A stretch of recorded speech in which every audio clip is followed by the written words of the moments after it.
안녕하세요, 진주쌤입니다. 네, 안녕하세요. 네, 안녕하세요. 오늘 목동에 이제 제가 또 새로운 선배 마음님을 모시고 왔습니다. 네, 오늘은 아마 어머니들도 되게 귀 쫑긋하고 들으실 만하신 분인데, 목동에서 두 아이를 키우시고 큰애를 무려 의대에 보내셨어요. 의대에 보낸 엄마. 그리고 둘째가 지금 중학교 1학년인데 수학 진도가 좀 엄청 빨라가지고 저한테 궁금한 것들을 좀 갖고 오셔가지고 제가 이 얘기는 영상으로 좀 남겨놓는 게 좋겠다 라고 생각을 해가지고 제가 어렵게 목동 진주 언니 채널에 모셨습니다. 네, 안녕하세요. 네, 안녕하세요. 반갑습니다. 네, 오늘 저한테 질문해 주실 게 있다고 들었는데 네, 늘 이제 방송으로만 뵙다가 이렇게 직접 뵈니까 좀 긴장도 되고 떨리기도 하고요. 그리고 그간 제가 이제 저조차도 사실 개념 잘 서지 않았던 걸 한번 여쭤볼게요. 아이 수학학원에 상담을 가면 어떤 학원은 개념서를 여러 번 풀어서 개념이 확실하게 다져진 후에 문제풀이를 들어가야지 아이의 자신감도 생기고 문제풀이의 속도도 붙어서 훨씬 효과적이라고 하고 또 이제 둘째 아이 때문에 또 최근에 또 다른 학원을 갔더니 거기서는 아니다. 그렇게 되면 아이가 너무 늘어지고 지친다. 차라리 개념서 한 권을 정확하게 하고 문제풀이를 하면서 그 과정에서 그때그때 아이가 깨우쳐지면서 퍼즐 맞추기처럼 수학이 좀 완성되어져 간다라고 하는데 저는 사실 아직도 잘 모르겠고 그래서 우리 진주쌤의 고견을 좀 듣고 싶어서 이렇게 의뢰하게 됐습니다. 네, 제가 그 이제 방송 전에 이제 어머니가 저한테 주신 그 질문을 딱 봤을 때 이 엄마가 사용한 워딩이 뭐였냐면요. 선생님 개념 학습법에 대해서 궁금한데 이제 어떤 학원에서는 개념서를 여러 번 풀고 그리고 나서 문제를 푸는 게 도움이 된다고 하고 또 이제 어떤 학원에서는 개념은 그냥 한 권 정도만 간단하게 하고 실제로 이제 문제를 풀면서 개념을 익히는 방법이 더 맞다고 하고 하는데 이제 큰아이랑 둘째아이가 성향이 다르다 보니까 이제 어떤 게 더 맞는지 잘 모르겠다. 이거 맞죠? 네, 맞습니다. 근데 제가 네. 이 자리에 이제 영상으로 남기려고 생각했던 게 지금 아까 앞에 제가 잠깐 말씀드렸듯이 의대를 보내신 엄마예요. 그러면 사실은 제가 이제 수학 말고는 선배 맘으로서 저도 여러 가지 공부법이나 아이들 학습 지도하고 이런 것들에서 굉장히 이제 조언을 많이 구하고 있는 선배 맘이신데 나름대로 전문가 못지 않은 아이 교육에 대해서는 굉장히 많은 정보를 갖고 계신 분임에도 불구하고 저한테 어떻게 질문하셨냐면 개념서를 많이 푸는 게 맞냐? 네. 개념서를 한 권만 풀고 문제 푸는 게 맞냐? 이렇게 간단하게 생각을 이제 할 때 여기에서의 제가 딱 꽂혔던 게 엄마들이 보통 개념 학습을 하는 거에 대해서 개념서를 많이 푸는 게 개념 학습을 한다라고 착각을 하고 계실 수 있겠다라는 생각이 들더라고요. 그러니까 심지어 여기 지금 목동에서 의대를 보낸 전문가 엄마께서도 개념 학습에 대해서는 개념 학습서를 많이 푸는 거냐 한 권만 풀고 문제로 바로 들어가도 되냐 이걸 고민을 하신다고 하시니 이제 여기에 대한 오해를 우리는 좀 풀고 넘어갈 필요가 있겠다라고 생각이 들었거든요. 자, 여기서 제가 한 가지 질문을 하고 싶은 게 있는데 자, 아까 앞에서 우리가 얘기한 개념을 여러 번 충분히 반복을 하고 그 이후에 문제풀이를 들어간 친구와 그 다음에 개념을 간단하게라도 공부를 하고 그 다음에 이제 문제를 풀면서 더 개념을 쌓아갔다. 이거 두 가지 이제 그 방법을 말씀을 주셨는데 자, 큰아이 같은 경우에 어떤 1번이었나요? 2번이었나요? 어떤 방법으로 공부를 했어요? 큰아이는 1번 방법으로 공부를 하고요, 선생님. 이제 큰아이는 여학생이다 보니까 조금 섬세해요. 섬세하고 예민하고 자기가 문제를 풀었을 때 시험지에 이 오답 처리가 된 것 자체를 보는 걸 좀 힘들어하는 아이였어요. 그래서 이 아이는 본인이 충분히 알고 있다고 느꼈을 때 문제집을 펼치고 풀었어요. 절대 조급해하지 않고 그러다 보니까 이제 개념서를 여러 권을 해서 내가 이제는 문제를 풀어도 이 문제지에 체크가 되어 있는 오답 처리가 좀 적겠다 싶을 때 그때 스스로 만족감을 가지고 문제를 풀기 시작했어요.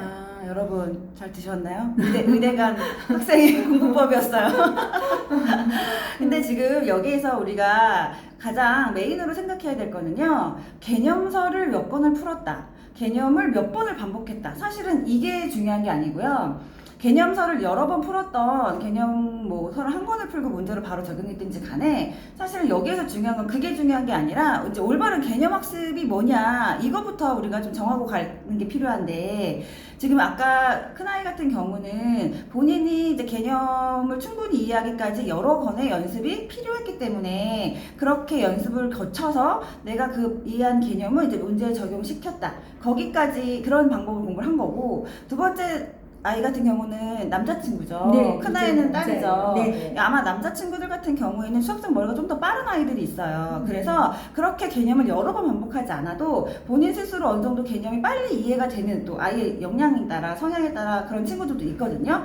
그러면 그런 친구들의 경우에는 사실 뭐 문제집을 한 권을 풀었다고 해서 이게 부족하다 이런 건 아니고 그렇게 해서 개념이 됐을 때 그 다음에 내가 문제를 풀면서 내가 제대로 개념 공부를 했는지를 또 확인하는 과정을 거치는 건데 거기까지를 개념의 공부라고 생각을 하셔야 돼요. 이게 개념서에는 개념, 문제는 또 그건 개념 공부가 아니야, 문제 유형이야 이렇게 따로따로 분리를 하는 게 아니라 내가 개념을 충분히 이해를 하고 내가 배운 그 개념을 문제에 적용을 시켜서 풀 수 있는지까지를 개념 공부라고 생각을 하셔야 돼요. 근데 이제 지금 오늘 오신 이제 학부모님도 약간 이제 거기에서 오해가 있으셨던 네. 거고 아마 이 영상을 보고 계신 많은 우리 초등학교, 중학교 학부모님들도 개념 공부라고 하면 개념서를 푸는 것까지가 개념 공부다라고 이제 생각을 하실 텐데 제가 이제 여러 번 계속 강조해서 말씀을 드리는데 올바른 개념 학습이랑 내가 배운 개념이 사실은 문제 적용까지 돼야 되거든요. 근데 이거는 바로 단기간에 해결될 수 있는 공부는 아니죠. 시간이 굉장히 많이 필요한 작업이고 그리고 아마 개념서를 100권을 풀어도 심화 문제를 바로 풀려고 하면 그건 안 될 거예요. 그게 내가 개념서를 아무리 많이 풀었다고 심화 문제로 바로 적용되는 거는 쉽지 않거든요. 그 과정에서 문제 유형서를 풀던 뭐 준심화 교재를 풀던 어떤 문제들을 풀든지 간에 내가 개념을 제대로 문제에 적용할 수 있도록 활용하는 도구들로 작용을 해서 그래서 그 배운 개념을 여러 가지 방법들로 문제에 적용을 시키는 단계까지 가는 거를 목표로 공부를 해야 되고 그래서 우리가 지금 지금 이제 현재 초등학생인 경우에는 더 제가 강조하는 게 이렇게 시간이 많이 걸리는 이런 공부법을 초등, 중학교 시절에 탄탄하게 해놔야 된다라고 항상 강조해서 말씀을 드리고 있거든요. 자, 여기서 제가 이제 한 가지 짚고 넘어가야 될 중요한 게 있는데요. 아무리 지금 말한 개념 학습하는 게 중요하고 그 다음에 그래서 개념 공부를 충분히 하고 내가 문제를 심화 문제까지 적용을 시킬 때까지 그 연습을 탄탄하게 하기 위해서는 시간이 많이 걸리는 공부 방법이긴 한데 이게 중요하다고 해서 지금 당장 누구나 이런 공부 방법으로 하세요 이 얘기는 또 아니에요. 오해하시면 안 돼요. 수학 공부는 사실은 목적에 따라서 내가 지금 현재 나의 위치에 따라서 공부하는 방법이 달라야 되거든요. 그러니까 당장에 눈앞에 내가 수능이나 내신이나 굉장히 중요한 급한 시험을 앞두고 있는 수험생인 경우에는 사실 이런 방법으로 공부하라고 말할 수가 없죠. 그리고 중학교, 고등학교 학생들처럼 내신 시험을 보는 또 내신 시험 공부 방법은 또 달라야 돼요. 어쨌든 내가 점수를 빨리 따야 되기 때문에 문제 유형을 외우든 문제 푸는 스킬을 외우든 어쨌든 문제를 잘 풀어내는 학습법을 단기간에 해야 되고요. 하지만 제가 앞전에 제가 말씀드린 이 공부 방법은 우리 지금 초등학교, 중학교 상대적으로 좀 시간이 많은 아이들이 우리 앞으로 큰 그림을 그릴 때 수학 학습의 방향을 그렇게 설정을 하고 가는 게 필요하고요. 지금 오늘 나와 계신 저에게 질문을 주신 분의 경우에도 지금 아이가 중학교 1학년이죠. 네. 중학교 1학년인 친구인데 진도가 조금 빨라서 이 친구는 고등수학을 좀 나가고 있는데 이런 친구들 같은 경우에는 고등수학을 나가고 있다고 해서 고등학생처럼 공부하는 건 아니에요. 그렇게 하시면은 되게 잘못된 방법으로 하고 있는 거거든요. 근데 여기서 굉장히 잘못된 부작용 같은 게 생길 수가 있는 게 아이가 내가 초등학생이나 중학생인데 고등수학을 배우고 있으면 실제로 고등수학을 가르치는 선생님한테 배워야 되잖아요. 네. 그러면 어떤 경우를 많이 봤냐면 고등수학을 가르치고 계신 선생님들은 대부분의 아이들의 고등학교 입시를 앞둔 고3이나 재수생이나 이제 이런 친구들을 가르치는 선생님들이거든요. 이제 그러면 그런 선생님들은 그렇게 아이가 충분히 생각을 하고 시간을 많이 써서 개념을 내가 배운 개념을 막 이런 방법 저런 방법 써가면서 충분한 시간을 확보하는 방법으로 공부하는 대로 가르치지 않으세요. 왜냐하면 그분들은 그동안 아이들에게 입시생들한테 그렇게 가르치면 큰일 나거든요. 그래서 여기에서 이제 엄마가 중심을 잡으셔야 될 게 우리 아이가 지금 고등수학을 하고 있지만 고등학생은 아니다. 이 생각을 꼭 갖고 계셔야 돼요. 그래서 천천히 가는 것 같지만 사실은 이게 가장 빨리 가는 길이거든요.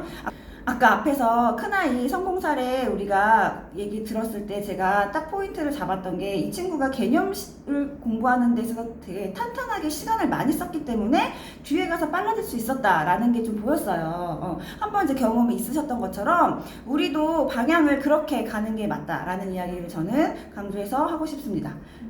최근에 2024 수능 이제 평가원 원장님이 나와가지고 수능에 대해서 이제 브리핑하는 영상을 제가 좀 봤는데 자세히 유심히 잘 들어봤는데요. 이제 우리 뭐 킬러 문제 없어졌다고 했는데 왜 이렇게 수능 어려워요? 이제 이런 얘기들 많이 들리고, 그리고 수능 만점자도 한 명밖에 안 나왔다. 킬러 문제 다 나왔던 거 아니냐, 이제 이런 이야기들 많이 들렸는데, 다음 영상에서 오늘 이제 제가 말씀드린 이 개념학습과 되게 연관되는 내용이어서 제가 다음 시간에 킬러 문항과 연결지어서 좀 이야기를 해보려고 하는데, 킬러 문항 굉장히 이제 킬러 문항에 대한 이슈가 되게 많았는데요. 자, 다음 영상에서는 제가 그러면 킬러 문항이 도대체 뭔지, 우리가 그런 어려운 문제에 대처하는 지금 우리 현재 초등학교 중학교 아이들은 어떻게 공부를 해야 그런 킬러 문제를 풀 수 있는지, 이 부분에 대해서 다음 영상에 또 준비를 해보도록 하겠습니다.